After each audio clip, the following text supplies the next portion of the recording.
اعوذ باللہ من الشیطان الرجیم بسم اللہ الرحمن الرحیم الذین آتیناہم الکتاب یعرفونہ کما یعرفون ابناءہم، جن لوگوں کو ہم نے کتاب دی یعنی تورات اور انجیل کے جو صحیح ماننے والے ہیں، یہ نکتہ یہاں نوٹ کر لیجئے، تورات اور انجیل کے ماننے والوں میں سے غلط کاروں کے لیے مجہول کا صیغہ آتا ہے، اوتوا الکتاب، جنہیں کتاب دی گئی تھی، اور جو ان میں سے ٹھیک تھے، صحیح رخ پر تھے، ان کے لیے معروف کا صیغہ ہوتا ہے جنہیں کتاب ہم نے دی تھی۔ یہ انداز جو ہے معروف اور مجہول کا، یہ آپ دیکھیں گے کہ فرق ہوگا، جہاں ان کی کسی غلط بات کا تذکرہ ہوگا الذین اوتوا الکتاب، اور جہاں اچھی بات کا تو وہاں یہ کہ جو آتیناہم الکتاب، الذین آتیناہم الکتاب یعرفونہ کما یعرفون ابناءہم، وہ ایسے ہی پہچانتے ہیں اس کو۔ ہو کی ضمیر قبلے کی طرف بھی ہے، اور ہو کی ضمیر محمد الرسول اللہ کی طرف بھی ہے، ہو کی ضمیر قرآن کی طرف بھی ہے۔ ایسے پہچانتے ہیں جیسے اپنے بیٹوں کو۔ وَإِنَّ فَرِيقًا مِّنْهُمْ، اور یقیناً ان میں سے گروہ وہ ہے لَيَكْتُمُونَ الْحَقَّ وَهُمْ يَعْلَمُونَ، جو جانتے بوجھتے حق کو چھپاتے ہیں۔ الحق من ربک، یہ حق ہے آپ کے رب کی طرف سے۔ فَلَا تَكُونَنَّ مِنَ الْمُمْتَرِينَ، تو آپ ہرگز نہ بنے شک کرنے والوں میں۔ یہ حضور سے خطاب ہو رہا ہے، اور حضور کی وساطت سے اصل میں ہر مسلمان سے خطاب ہو رہا ہے۔ یہ بات ان سے کہی جا رہی ہے کہ اس میں کوئی شک اپنے پاس بتانے دو، یہ تو حق ہے تمہارے پروردگار کی طرف سے۔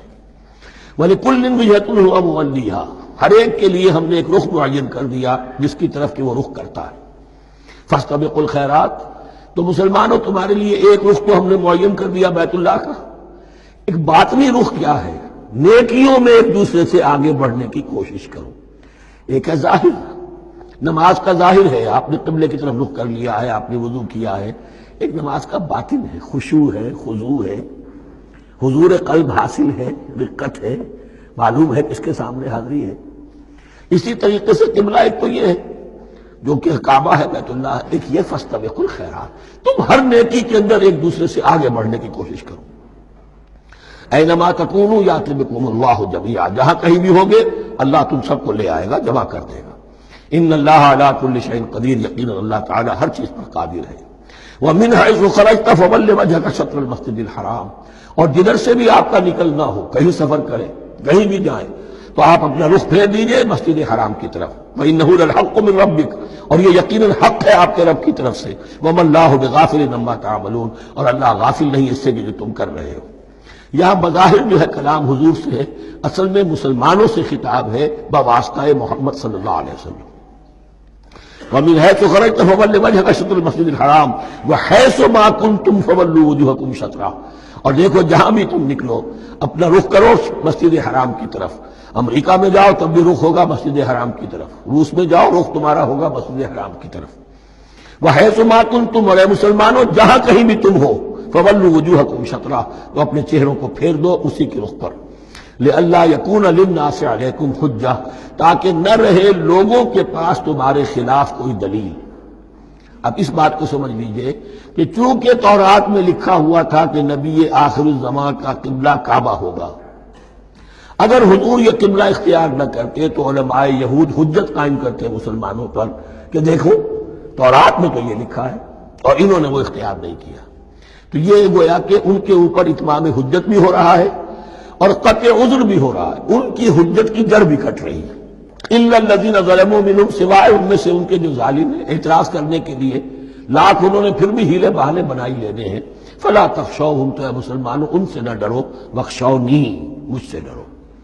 وَلِأُتِمَّ نِعْمَتِي عَلَيْكُمْ، اور یہ جو تحویل قبلہ ہوئی ہے اور محمد الرسول اللہ صلی اللہ علیہ وسلم کی بعثت کی بنیاد پر ایک نئی امت کو شکل دی جا رہی ہے اور اسے اب امامت الناس سے سرفراز کیا جا رہا ہے، وراثت ابراہیمی اب اسے منتقل ہو گئی ہے۔ یہ اس لیے ہے وَلِأُتِمَّ نِعْمَتِي عَلَيْكُمْ، اپنی نعمت میں تم پر اس کا اتمام فرما دوں، مکمل کر دوں، وَلَعَلَّكُمْ تَهْتَدُونَ، اور تاکہ تم ہدایت یافتہ بن جاؤ۔ کما ارسلنا فیکم رسولا، جیسے کہ ہم نے بھیج دیا ہے تم میں ایک رسول۔ اب یہ دعا ابراہیم و اسماعیل یاد کر لیجئے، ربنا وبعث فیہم رسولا منہم یتلو علیہم آیاتک ویعلمہم الکتاب والحکمۃ ویزکیہم۔ اب گویا کہ وہاں تو دعا تھی، اور یہ 3000 سال کے بعد اس دعا کا ظہور ہو رہا ہے بعثت محمدی کی شکل میں۔ کما، کما ارسلنا فیکم رسولا منکم، جیسے کہ ہم نے بھیج دیا ہے تم میں رسول اپنا تم ہی میں سے، یتلو علیکم آیاتنا، وہ تلاوت کرتا ہے تم پر ہماری آیات، ویزکیکم، تمہیں پاک کرتا ہے، تزکیہ کرتا ہے تمہارا، ویعلمکم الکتاب والحکمہ، اور تمہیں تعلیم دیتا ہے کتاب و حکمت کی، ویعلمکم ما لم تکونوا تعلمون، اور تمہیں تعلیم دے رہا ہے ان چیزوں کی جو تمہیں معلوم نہیں تھی۔ یہاں ایک نقطہ بڑا اہم ہے، حضرت ابراہیم اور اسماعیل کی دعا میں جو ترتیب تھی یہاں اللہ نے اس کو بدل دیا ہے۔ وہاں کیا تھا؟ تلاوت آیات، تعلیم کتاب و حکمت، پھر تزکیہ۔ یہاں کیا ہے؟ تلاوت آیات، پھر تزکیہ، پھر تعلیم کتاب و حکمت۔ اب ظاہر بات ہے کہ حضرت ابراہیم اور حضرت اسماعیل نے جو بات کہی وہ بھی غلط تو نہیں ہو سکتی، لیکن ہم یہ کہہ سکتے ہیں کہ اس کی امپرووڈ فارم یہ ہے جو اللہ تعالیٰ کی طرف سے دی گئی، اس لیے کہ تزکیہ مقدم ہے۔ اگر نیت صحیح نہیں ہے تو تعلیم کتاب و حکمت مفید نہیں ہوگی بلکہ گمراہی میں اضافہ ہوگا۔ نیت کج ہے تو گمراہی بڑھتی چلی جائے گی، اور تزکیہ کا حاصل کیا ہے؟ نیت درست ہو جائے، اخلاص، نحن لہ مخلصون۔ اگر یہ نہیں ہے تو جتنا پڑھو گے، جتنے بڑے عالم ہوگے، شیطان بھی بن سکتے ہو۔ بڑے بڑے فتنے عالموں نے اٹھائے ہیں۔ یہ جو دین اکبری تھا یا دین الہی تھا، اکبر کے تو باپ دادا کو کبھی خیال نہیں آ سکتا تھا اس کا۔ یہ پٹی پڑھانے والے کون تھے؟ ابو الفضل اور فیضی جیسے علماء، بہت بڑے علماء۔ اسی طرح غلام احمد قادیانی، اس کو اصل میں جو بھی پٹیاں پڑھائی ہیں وہ تو پڑھائی حکیم نور الدین نے، جو بہت بڑا عالم تھا، اہل حدیث عالم تھا۔ تو در حقیقت بہت بڑا عالم ہوگا، اگر اس کی کج ہو گئی نیت تو اتنا ہی بڑا فتنہ اٹھا دے گا۔ اس پہلو سے تزکیہ مقدم ہے، اور اس کا ثبوت یہ ہے، یہی مضمون سورہ آل عمران میں آیا، یہی مضمون پھر سورہ جمعہ میں آئے گا، وہاں بھی ترتیب یہی ہے۔ تینوں جگہ پر اللہ کی طرف سے ترتیب یہی ہے، یتلو علیکم آیاتنا ویزکیکم، تمہیں ہماری آیات پڑھ کر سنا رہا ہے اور تمہارا تزکیہ کرتا ہے، ویعلمکم الکتاب والحکمہ، اور اس تزکیے کے بعد پھر تعلیم کتاب و حکمت، ویعلمکم ما لم تکونوا تعلمون، اور تمہیں سکھا رہا ہے جو کچھ علم تمہیں حاصل نہیں تھا۔